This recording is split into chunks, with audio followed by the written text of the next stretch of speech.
ইতিহাসত প্ৰথমবাৰৰ বাবে এনেকুৱা এটা ঘটনা য'ত নেকি কেৱল ইজৰাইলেই নহয় আমেৰিকাকো প্ৰত্যাক্ৰমণ কৰি যেন এটা পূৰ্ণহতীয়া স্বৰ সোধালে ইৰানে আৰু সেই কথাই প্ৰতিক্ৰিয়া প্ৰকাশ কৰি কৈছে এক জেণ্ডেলত আয়াতুল্লাহ আলী খামেনিয়ে ইমান দিনে আত্মগোপন কৰি আছিল আয়াতুল্লাহ আলী খামেনিয়ে আয়াতুল্লাহ আলী খামেনিক ইৰানৰ কোনো ৰাজহুৱা স্থানত এতিয়াও দেখিবলৈ পোৱা হোৱা নাই কাৰণ তেওঁৰ জীৱনৰ প্ৰতি ভাবুকি আছিল জীৱনৰ প্ৰতি সংশয় নামি আহিছিল মাৰ্কিন ৰাষ্ট্ৰপতি ডোনাল্ড ট্ৰাম্পে নিজে প্ৰকাশ কৰিছিল যে আমি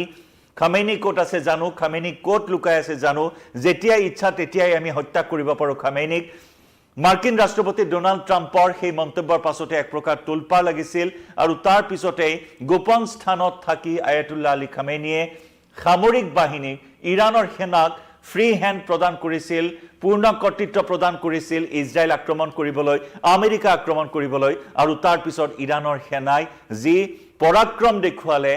যে পাৰদৰ্শিতা দেখুৱালে আৰু সেই যুদ্ধখনত ইৰানৰ সেনা জয়ী হোৱা বুলি উল্লেখ কৰিলে আয়াতুল্লাহ আলী খামেনিয়ে মাটিৰ তলত নে কোট আত্মগোপন কৰি আছে সেয়া কোনেও নাজানে সম্পূৰ্ণ গোপনীয়ভাৱে আয়াতুল্লাহ আলী খামেনিয়ে এই যুদ্ধখন পৰিচালনা কৰিছিল এই যুদ্ধখনৰ নিৰ্দেশনা প্ৰদান কৰিছিল আনকি এনেকুৱা ধৰণৰ ব্যৱস্থাপনা কৰিছিল যে এই যুদ্ধখনত যদি কেনেবাকৈ হত্যাৰো বলি হয় আয়াতুল্লাহ আলী খামেনিৰ পিছত কোন হ'ব আয়াতুল্লাহ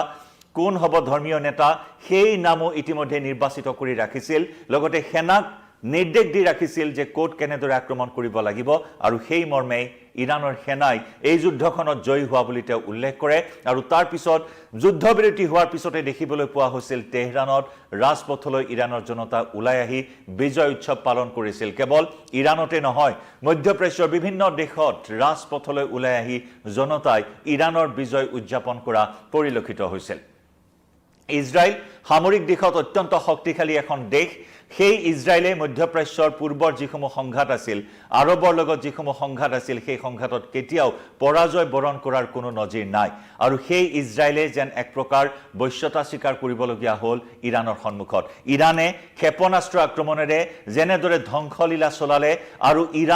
ইৰানৰ আক্ৰমণত ইজৰাইল ধ্বংসস্তূপত পৰিণত হোৱাৰ আশংকা কৰি আমেৰিকা জপিয়াই পৰিল ইজৰাইলক উদ্ধাৰ কৰিবলৈ ইহুদী ৰাষ্ট্ৰখনক উদ্ধাৰ কৰিবলৈ আমেৰিকা জপিয়াই ইৰানৰ ওপৰত আক্ৰমণ কৰিলে পাৰমাণৱিক ঘাটিত আক্ৰমণ কৰিলে আৰু তাৰ পিছত বহি নাথাকিল ইৰান